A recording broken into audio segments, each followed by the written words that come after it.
So here we are then. Wonderful, Anna. Thank you for joining us, as punctual as always. And apologies, we are running a few minutes late, but we're not doing too badly here. So we won't chat too much before we get straight into to things. So you are a huge part of Life After Yachting, and we're very grateful for the support that's you've given to all of our crew, and I've learned a ton from you as well, so thank you for everything that you've inspired and helped me with behind the scenes as well. But we are very pleased to have you here again, and we're going to be talking about the workshops that you've got coming up, and also about some of the research that you've been doing about our debate that we're going to be moving into. So if everything is okay with you, let's go straight into it, Anna, and tell us a little bit about what you've been up to and where things are going. Amazing, and thank you for having me back. This is really cool. Hi everyone. Hi Tita. Thanks Sarah, and everyone else. It's really cool to be back here, and yeah, it's so nice to actually take that last call from Inga, because it is such a change, and as everyone knows, going through that change can be really tough.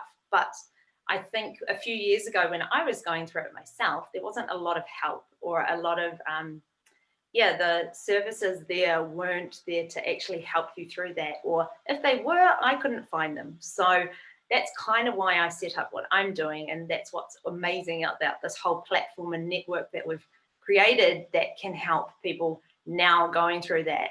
You know, we've made mistakes in the past, and now we're trying to help other people not have to go through them themselves. So anyway, if you don't know me, I'm Anna from Anna Petchell Coaching, and I'm the yachting exit strategy coach. And what I do is I help people transition out of the industry and create ideal lives after they leave. Because I saw so many people when I was going through it, so many people were transitioning out and then coming back in because it hadn't worked that first time. And so I do a whole lot of different work, but I want to really empower people to make that good decision out, so it feels like you're kind of stepping up into a new life rather than kind of going off a cliff, because no one really wants to feel that. But yeah, so I do one-on-one coaching as well as group stuff, but I've also recently developed a selection of workshops that I'd like to let you guys know about today, and if you want to come along, that'd be awesome. They're all about empowering crew to be the best versions of themselves. So the first one is all about discovering your ikigai, or discovering your inner compass. And if any of you have watched me or followed me, you'll know how passionate I feel about discovering that true version of you. Because when you work that out, then you know where to go in life. If you don't know that, then it's like being at sea and you're kind of lost, and you're just going in and out of harbors and marinas, and you just don't really know where you're going, and everything feels a bit confusing. So there's that one. And the second one is about really getting a kind of a preference sheet, or an idea of where you'd like to go, what you want in your life. And so we get really clear on where you want to go and where you are now, and then sort of break it all down. So that's the second one. The third one is about creating a passage plan, because as we all know, we need some sort of passage plan to get us from where we are now to where we want to go. And this is about really breaking that down, because by the first two workshops, you'll have got quite a good idea of, you know, who you are, where you want to go, what that looks like. But that doesn't really mean anything unless you do something with it. So we create a passage plan for you and get you some really easy steps to start you at least going on that path to your future. The next one is one of the most important, and I think one of the ones that I don't know about everyone else, but I probably never looked into it much myself, but that's about around that anchor. What is weighing you down? What is stopping you at the moment? What's stopping you from doing other things? What's holding you back? Some of that can be around those golden handcuffs. Some of it can be where you're self-sabotaging. It can show up in all sorts of ways, but what do you need to let go of in order to move forward? So that workshop in itself is standalone, hands down, it is very good. And then the final one is a transitioning toolkit. So it's kind of combining a little bit of everything, but what do you need in your toolkit to help you get from where you are to where you're wanting to go? And what are you going to need to make sure you've got with you? So those are kind of the 5, and I'll just give you a little bit of an idea of what's in them. And yeah, join me. I'd love to see you all there. I'll let you know. The next one is coming up on the 8th of December. Oh, the year's passing so quick. So the first one is about discovering your inner compass, and that's working out the ikigai. Some of you may have heard this word and others may have never heard it, and it sounds like a strange foreign word to you. But the Japanese have used this, and they refer to this as the reason or the inspiration for getting up every day with enthusiasm and passion. And you've probably felt at some point in your life when you get up every day and you're like, I'm so keen to do this. I'm in line with who I'm supposed to be and I'm doing the right thing. And then all of a sudden you kind of lose it and you're just doing this for the money, or you feel like you're doing it for some other reasons. So it's getting back in touch with that real true version of you. And Okinawa is a part of Japan where they say the Japanese live to be some of the oldest people in the world because they're in line with their ikigai. So what is that? Well, it's the combination of what you really love, because that's really important, what the world needs, what can you contribute, what you're good at, and what you can be paid for. So it kind of makes sense. And if you think about it, it's not really that complicated, but sometimes we miss one vital part and then wonder why we're not happy. So we might be doing something that we're paid for, something the world needs, but actually something that we don't even enjoy. So that first workshop, when we get really clear on, what energizes us, what brings us energy, what do you feel, when you're doing it, time passes really quick. So there'll be certain things in your life, and they might be around a certain activity that you're doing. It might be a certain place that draws energy from you, all those kind of things. And when you feel really inspired and motivated, that's kind of around the energy one. If you think about it as a compass, so I do it east, and then if you go south, that's skills and strengths, like what are you really genuinely good at?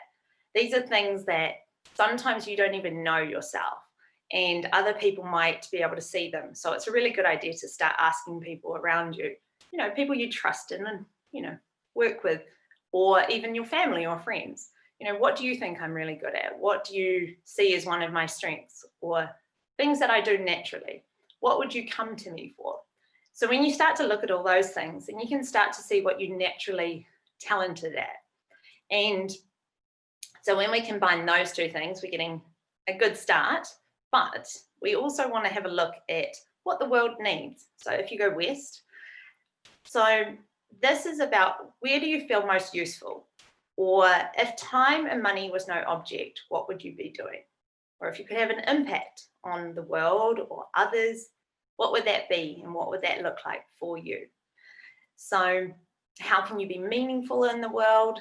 Whether that's, there's a whole bunch of different things, but each one of us is really good at different things, and it's just identifying what those look like for you. If you go around the compass again, you get to north, and north is what you can be paid for.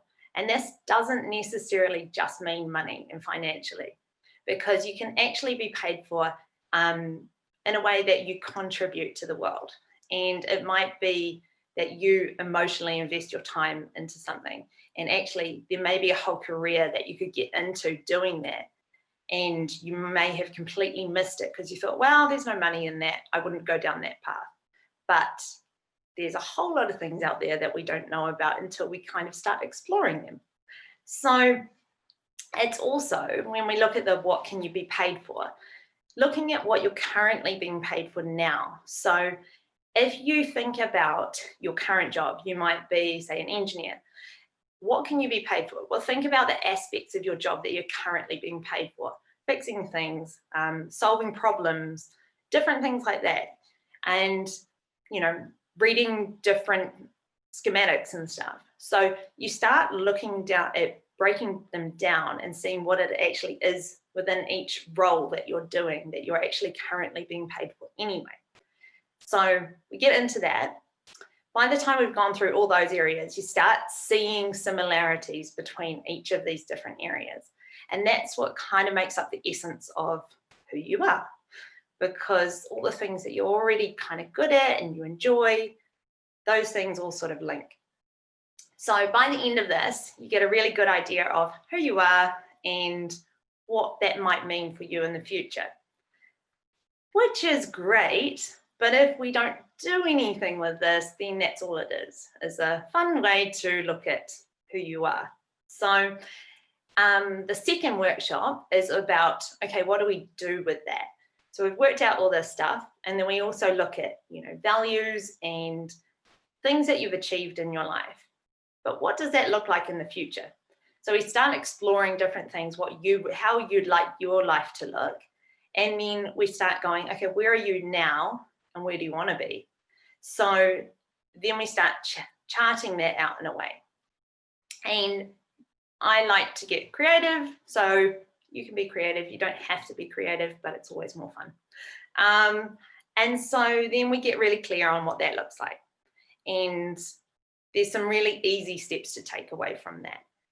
And that will get you even start moving out of, if you're feeling a bit lost or a bit stuck, you'll start moving out of that, I promise you.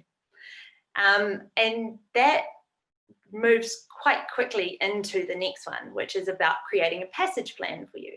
So how do we create a passage plan? Well, we need to work out where we're going. So when we work out where we're going, or the end result, by this stage, you've already got kind of a good idea of where that's going to be. But we need to work out what that looks like. So we break that down into small, manageable steps to get you there. And that might be that you need to start exploring different career options. You might think about going to be an entrepreneur, or you might want to go into a social enterprise, or you might want to go big companies, small companies.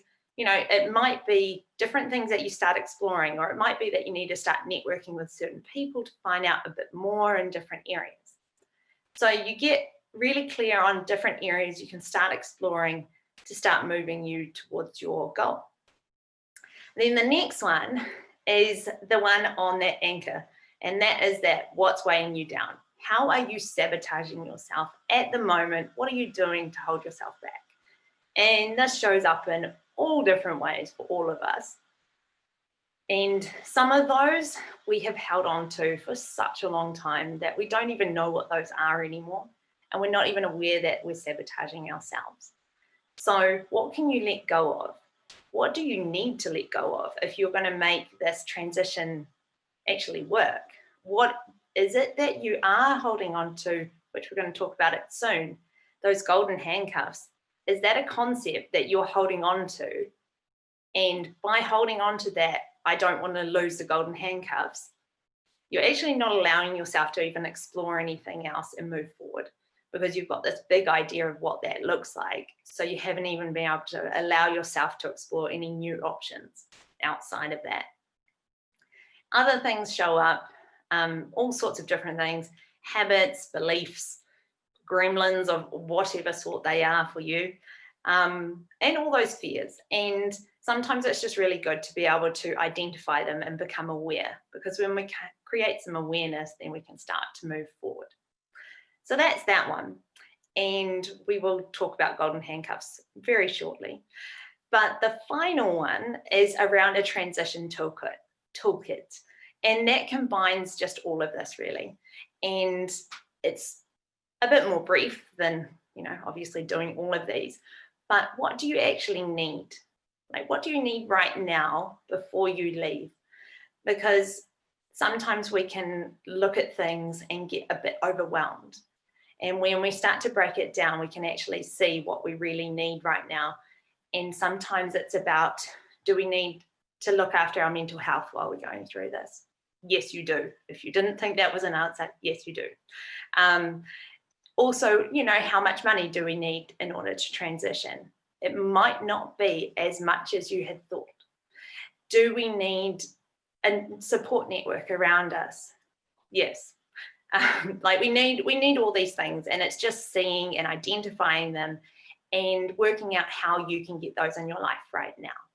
So there's a whole bunch of things, and you can do any of these individually on their own, or you can do all of them. And because you're Life After Yachting members and you're here with me now, or in the future if you're listening to this, use the code LAY, L-A-Y, and yeah, you'll get a 20% discount on the workshops themselves. But yes, I hope that's fitting in with time somewhat.